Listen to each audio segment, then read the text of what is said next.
तीसरे प्रश्न में भी हमें एलसीएम और एचसीएफ ही निकालना है। क्वेश्चन ने कह दिया है कि अभाज्य गुणनखंड विधि का इस्तेमाल करके हमें निकालना है।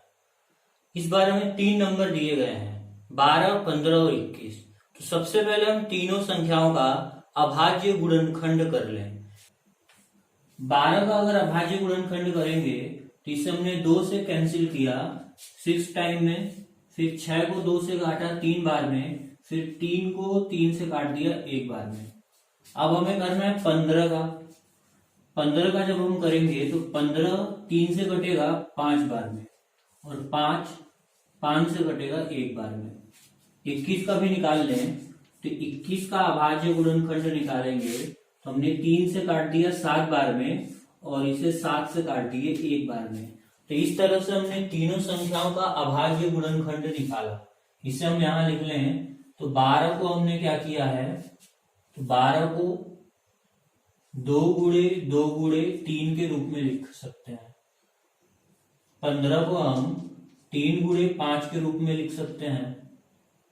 21 को हम 3 गुणे 7 के रूप में लिख सकते हैं। हमसे कहा गया है कि एचसीएफ निकालिए, तो एचसीएफ तो हम जानते हैं जो तीनों में कॉमन हो उसे लिखना है। तो इन तीनों में हमें ये 3 कॉमन दिख रहा है, तो इस 3 को हम एचसीएफ कह देंगे। अब हमें निकालना है एलसीएम। तो एलसीएम निकालने के लिए इस 12 को, 15 को और 21 को हमने एक पास लिखा, ऐसे हमने बना लिया। सबसे पहले हम 2 से भाग देंगे क्योंकि ये कट रहा है, तो ये हो गया 6, और 15 को और 21 को हमने ऐसे ही लिखा।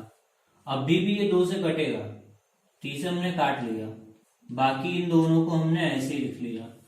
अब 2 से कोई संख्या नहीं कट रही है तो हम यहाँ पे 3 लिखेंगे, और 3 से तीनों संख्याएं कट रही हैं, तीनों को काटेंगे। ये 1 बार में, ये 5 बार में, और ये 7 बार में। अब ना ही 2 से कोई कटेगा ना ही 3 से, तो अब हम 5 से काटेंगे। ये 1 हो गया, और ये 7 को हमने ऐसे लिखा।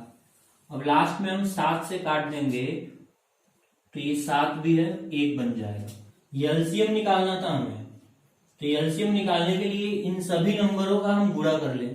तो 2 गुणे 2 गुणे 3 गुणे 5 गुणे 7, सबका गुणा कर लें तो 2 दूना 4, 4 तिया 12, 12 बचे 60, और 60 का हमें 7 में गुणा करना है।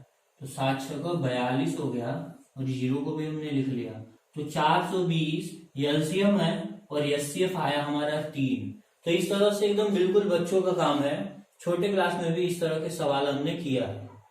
अगर आप ये सारा काम नहीं करना चाहते हैं तो भी आप आसानी से एलसीएम निकाल सकते हैं। तो उस तरीके को भी हम देख लेते हैं कि बिना ये सब किए किस तरह से हम एलसीएम निकाल सकते हैं। तो हमें करना क्या होगा कि जो ये एचसीएफ आया है, जो तीनों में कॉमन था, उसे हमने लिखा। मतलब सबसे पहले हमने एचसीएफ को लिख लिया। निकालना था एलसीएम, लेकिन पहले जो एचसीएफ आया है उसे ही हमने लिख लिया। अब इसके अलावा इनके गुणनखंडों में जो चीजें बच गई हो, इस 3 को तो हमने लिख लिया, 1 बार लिखेंगे, और बाकी बचे हुए नंबर्स को भी हम लिख लेंगे। तो 2 गुणे 2, और ये 5 भी है 7 भी है, तो 5 गुणे 7। तो हमने क्या किया, जो कॉमन था उसे 1 बार लिखा है, बाकी नंबर को भी हमने लिख लिया। तो यही हमारा एलसीएम हो जाएगा। तो गुणा कर ले हम, तो 3 दूना 6, 6 दूना 12, 12 बचे 60, और 60 का 7 में अगर हम गुणा कर दें तो 420 आ जाएगा। तो ऐसे करके भी हम एलसीएम निकाल सकते हैं, ऐसे जल्दी हो जाएगा। अब हमें अगले प्रश्न में 17, 23 और 29 इन तीनों संख्याओं का एलसीएम और एचसीएफ निकालना है। अगर ध्यान से इन तीनों नंबर को हम देखें तो हमें पता चलेगा ये तीनों ही नंबर अभाज्य संख्याएं हैं। तो इनका अभाज्य गुणनखंड हम कैसे निकालें? हम जानते हैं कि अभाज्य संख्याएं किसी भी संख्या से नहीं कटती, और इसके केवल 2 ही गुणनखंड होते हैं। एक तो वो खुद नंबर होता है, और दूसरा होता है 1। तो इसे हम 17 गुणे 1 के रूप में लिख सकते हैं। 23 को हम 23 गुणे 1 के रूप में लिख सकते हैं। 29 को हम 29 गुणे 1 के रूप में लिख सकते हैं। जब एचसीएफ निकालने के लिए कहा जाएगा तो दोनों में जो कॉमन होगा, तीनों में जो कॉमन होगा उसे हम लिखेंगे। तो तीनों में कॉमन कुछ भी नहीं है 1 के अलावा, तो 1 ही एचसीएफ है। और एलसीएम अगर हमसे पूछा जाए तो हम जानते हैं कि एचसीएफ को भी लिखना होता है, तो 1 को भी हम लिख लेंगे। अब बाकी इन तीनों नंबर के अलावा और जितने भी नंबर है उनको भी लिखेंगे। मतलब 17 गुणे 23 गुणे 29।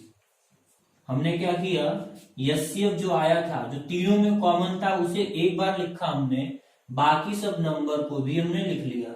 और सबका अगर हम गुणा करा दें तो 11,339 हमें मिलेगा और यही हमारा एलसीएम होगा।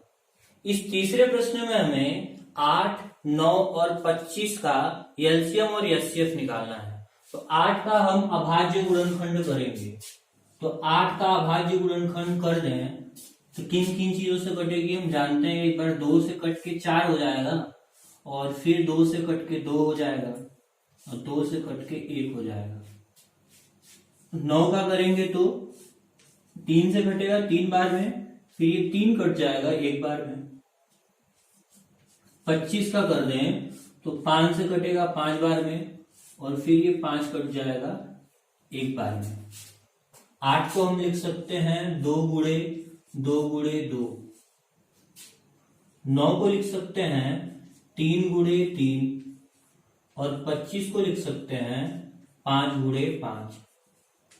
अगर एचसीएफ निकालना है तो तीनों में कॉमन ढूंढना पड़ेगा, लेकिन तीनों में कोई ऐसा संख्या नहीं है जो कॉमन हो। ऐसी कोई संख्या नहीं है जो तीनों में हो, तब हम एचसीएफ क्या लिखें? तो उस समय हमें एचसीएफ 1 लिखना होगा, क्योंकि अगर इन तीनों ही गुणनखंडों में हम गुणा 1 गुणे 1 लिख दें तो उससे तो कोई फर्क नहीं पड़ने वाला। तो एक ही यहाँ पे कॉमन है और यही हमारा एचसीएफ है। अगर एलसीएम निकालना है तो एलसीएम निकालने के लिए इस कॉमन चीज को तो हम लिखते ही हैं, एक बार लिखते हैं, बाकी सारे नंबर को लिख देते हैं। मतलब इस 2 गुणे 2 गुणे 2 इनको भी हमने लिखा, और 3 गुणे 3 को भी लिखेंगे, 3 गुणे 3 और 5 गुणे 5 को भी लिख लेंगे। मतलब जो तीनों में कॉमन था उसे तो हमने एक बार लिखा, और बाकी सारे नंबर जितने यहाँ पे हमें मिले सबका हमने आपस में गुणा कर लिया। सबका गुणा करने पर आएगा 1800, और यही हमारा एलसीएम हो जाएगा। तो इस तरह से इस एक्सरसाइज में ये सारे ही प्रश्न बहुत ही आसान है। तो आज के लिए बस इतना ही। आगे के प्रश्नों को हम अगले वीडियो में सॉल्व करेंगे।